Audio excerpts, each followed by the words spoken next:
My channel to a new blog.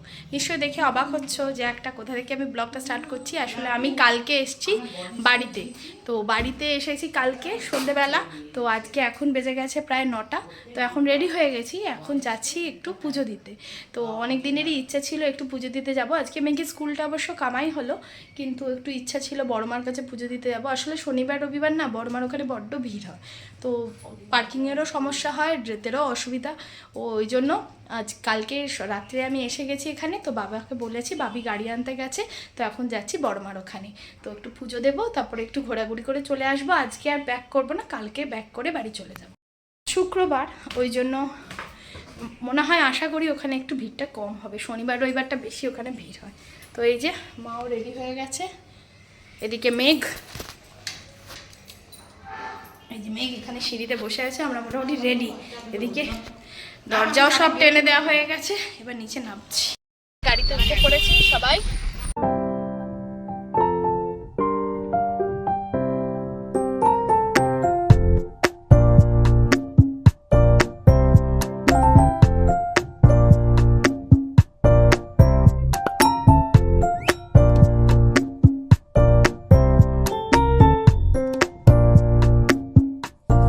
আমরা almost পৌঁছে গেছি মায়ের এখানে। তো আগেও তোমরা আমার ব্লগে বড় মায়ের এখানে আমরা এসেছিলাম আগের বার, তো সবাই মিলে এসেছিলাম। আগেও দেখেছো আমার এই বড় মার এখানের ব্লগ, জানি না যদি না দেখে থাকো অবশ্যই গিয়ে চেক করে নাও। কিছুদিন আগেই এসেছিলাম, মার্চ মাসে মনে হয়। তো এখন আবার মনে হয়েছিল, মায়ের ইচ্ছা হয়েছে, আজকে মায়ের টানে এখানে চলে এসেছি। তো যেহেতু মায়ের মন্দিরের সামনে কোনো পার্কিংয়ের জায়গা নেই, তো ওই জন্য আমাদের একটু দূরে পার্কিং করে এখান থেকে টোটো করে যেতে হবে। তো ওই জন্য এখানে পার্কিংয়ের আমরা জায়গা খুঁজছি, এখানে পার্কিং করে নিয়ে টোটো করে মন্দিরের সামনে যাব। ওখানেই সমস্ত ডালা আছে, সেই ডালা দিয়ে পুজো দিতে হবে। জানি না, আশা করছি আজকে ভিড়টা অতটা হয়তো হবে না, যেহেতু শুক্রবার বেদিন, স্কুল কলেজ আছে, সেই জন্যই আসা আজকে। তো দেখা যাক কিরকম কি ভিড় হয়। আগে দাঁড়াও, হ্যাঁ আগে দাঁড়াও, টোটোটা দেখি, দেখে তারপর আবার তোমাদের সাথে কথা বলছি। আমরা টোটো পেয়ে গেছি, টোটোতে উঠে পড়েছি, নিয়ে চলে এসেছি মন্দিরের সামনে। আজকে একদমই ফাঁকা আছে মন্দির, যেটা এক্সপেক্ট করেছিলাম, যার জন্য আসা। মন্দিরের সামনে পৌঁছেই একটা উল্টো দিকের দোকানের থেকেই আমরা পুজোর ডালাটা নিয়ে নিলাম, আর এখানেই জুতোটা খুলে রেখে দিলাম। উল্টো দিকেই হচ্ছে মায়ের মন্দির। তো মন্দিরের গেটটা একদম খোলা আছে বড় করে, যাতে সবাই ঢুকতে পারে। তো আমরাও চটপট করে যাচ্ছি মন্দিরের ভেতরে ঢোকার জন্য। আর অল্প একটু লাইন আছে, 2-4 জন আছে সামনে। তো আমার ডালাটা মেঘের হাতে, আর বাবারাও একটা আলাদা করে ডালা নিয়ে নিয়েছে। এই দেখো আমরা সবাই দাঁড়িয়ে পড়েছি এখানে। অনেকে ওই যে সাথে যে মায়ের ওড়নাটা দিচ্ছে, সেটাই সবাই এখানে চারিদিকে বেঁধে দিচ্ছে। ঢোকার মুখেই মায়ের একটা অপূর্ব ফটো রয়েছে, সেটা পুরো মায়ের একটা পুরো রূপটাকে দেখতে পাওয়া যাচ্ছে তাতে। আমরা একদম মায়ের গেটের সামনেই চলে আসছি। দেখো মাকে দেখতেও পাওয়া যাচ্ছে, কিন্তু লাইন ধরে সবাই যাচ্ছে। বেশ সুন্দর সিস্টেমটা এখানে, সবাই লাইন ধরে যাচ্ছে, পুজো দিচ্ছে এবং মায়ের আশীর্বাদ নিচ্ছে, বেরিয়ে আসছে। এবং সাইডে সাইডে প্রণামী বক্সও রয়েছে, সেখানে মনে করলে গিয়ে প্রণামীও দিতে পারে। তবে ওখানে প্রণামী বক্সও রয়েছে, মানে মায়ের সামনেও প্রণামী বক্স রয়েছে। আমরাও একদম মায়ের সামনে চলে এসেছি। এবার মাকে পুজোটা দিয়ে ভালো করে ভক্তি ভরে প্রণাম করে নেব। পুজো দেওয়া হয়ে গেছে, খুব সুন্দরভাবে পুজো দেওয়া হয়েছে। আবার প্রসাদ দিয়েছে মেঘকে। যাই হোক, পুজো দিয়ে ভালো করে হয়ে গেল। হ্যাঁ, প্রসাদ দিয়েছে, একদম খুব সুন্দর হলো। বেদিনে আসার জন্য পুজোটাও ভালো করে হলো, মাকে দর্শনটাও খুব সুন্দর হয়েছে। সুন্দর পুজো দেওয়া হলো, একদম ফাঁকা, ভালো করে মায়ের দর্শনও করা গেল। তোমাদেরকেও একটু একটু দেখাতে পেরেছি, একদম দারুণ। আমার মনে হয় বেদিনে আসাই ভালো, শনি রবিবার বাদ দিয়ে বেদিনে আসলে মায়ের দর্শনটা ভালোই হয়। এবার আমাদের পুজো টুজো দেওয়া হয়ে গেছে, সমস্ত প্রসাদ গুছিয়ে নিয়ে নিয়েছি, একটু এক্সট্রা প্যারাও নিয়ে নিয়েছি। বাড়িতে সবাই আছে, সবাইকে দিতে হবে প্রসাদ, তো সেসব নিয়ে নিয়েছি। এবার টোটোতে উঠতে পড়েছি, যেখানে পার্কিং করা আছে গাড়ি, সেখানেই যাচ্ছি। মা বলছি আমরা এতবার এসেছি, এইবারে দর্শনটা দারুণ হলো, এত ফাঁকা থাকার জন্য, তাই না মা? খুব ভালো হলো। বেদিনে আসলে কোনো ভিড় নেই, কোনো তাড়া নেই, কোনো নেই, এরকম ভালো দর্শন হয় না।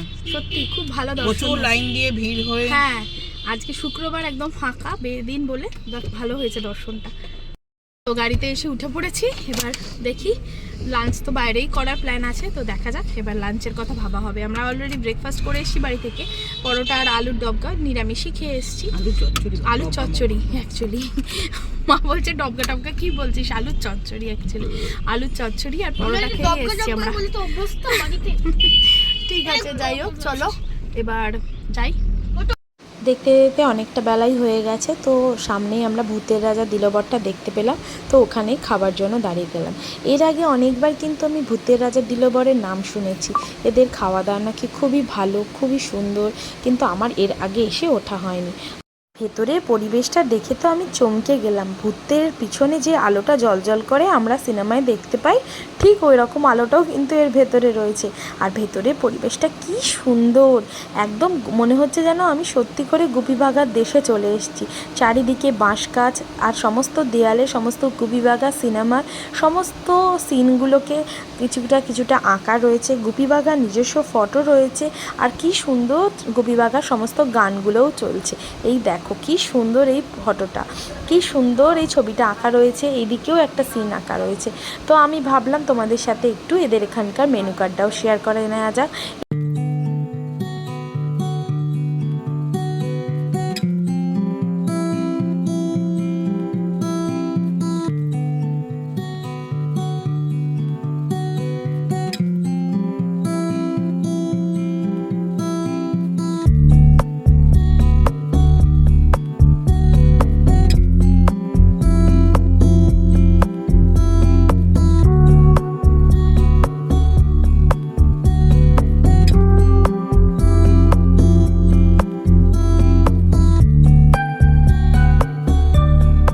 অর্ডার দেওয়া হয়ে গেছে মোটামুটি, তো আমাদেরও সামনে কাঁসার বড় বড় থালা গ্লাস চলে এসছে, আর কি সুন্দর প্রদীপটা জ্বালিয়ে দিয়ে গেছে, কি ভালো লাগছিল। চারিদিকে পরিবেশটা এত ভালো লাগছিল, যেন মনে হচ্ছে যে জালের মধ্যে ইলিশ মাছ আর চিংড়ি মাছ লাগানো আছে।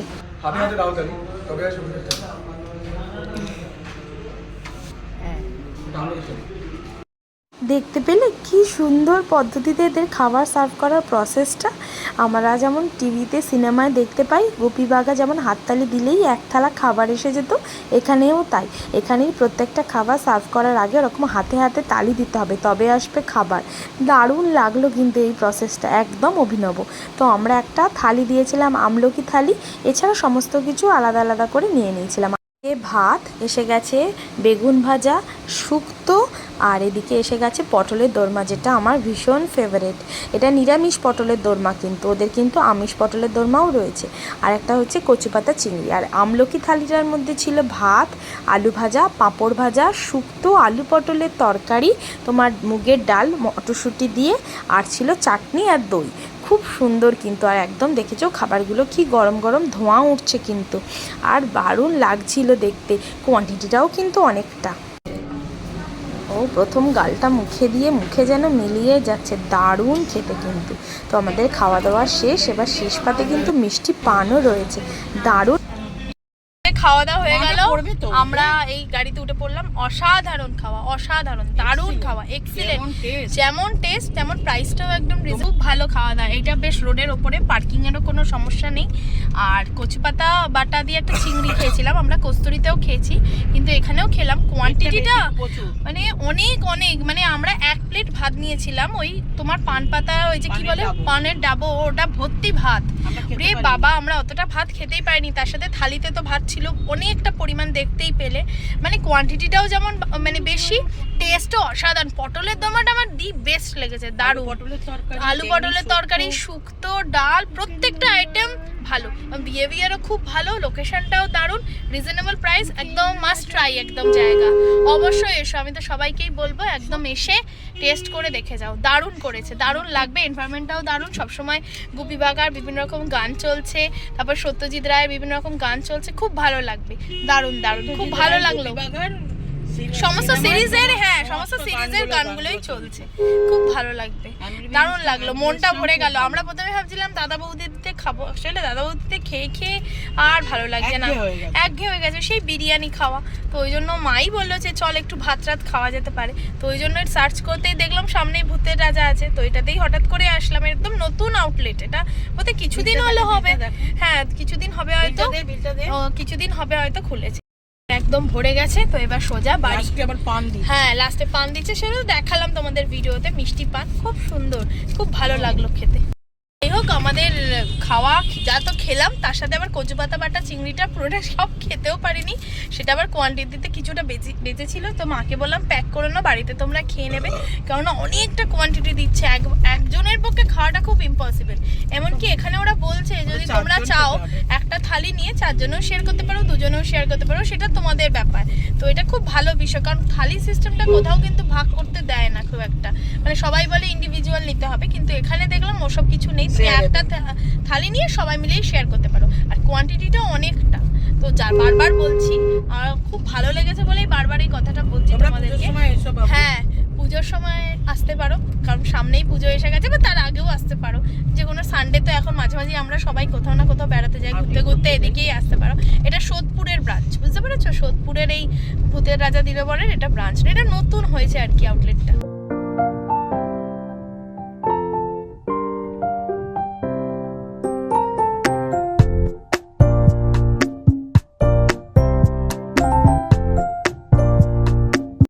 বাড়ি চলে এসেছি, আর বাড়িতে যখন আসছি তখন বিশাল বৃষ্টি শুরু হয়ে গেছে।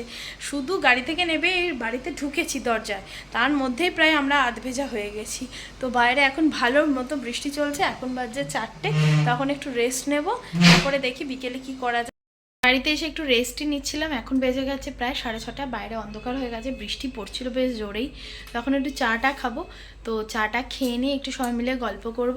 আর রাত্রে ডিনারে মা করছে আজকে চিকেন, তো চিকেন আর রুটি এটাই হবে। এই বৃষ্টির ওয়েদারে চিকেন খেতে বেশ ভালো লাগবে। না জাস্ট ফাটাফাটি হয়েছে না, বাইরে চলছে বৃষ্টি, আর খুব ভালো একটা মাংস খেলাম, গরম গরম মাংস, বেশ ভালো লাগলো। তো যাই হোক, আজকে দিনটা এইভাবে বেশ ভালোই কাটলো দিনটা। মায়ের টানে মাকে দেখতে গেলাম, সারা দিনটা বেশ ভালোই কাটলো আনন্দ মজা করে। তো কালকে আবার বাড়ি ফিরে যেতে হবে, কারণ কালকে স্যাটারডে মেঘের সুইমিং ক্লাস আছে, তারপরে পড়াশোনা আছে। তো এই আর কি। তো আপাতত ব্লগটা এখানেই এন্ড করছি, আবার তোমাদের সাথে দেখা হবে ওখানে গিয়ে। তো দেখা হচ্ছে নেক্সট দিন আর একটা এক্সাইটিং ব্লগের সঙ্গে। তো till then, tata, bye bye, good night.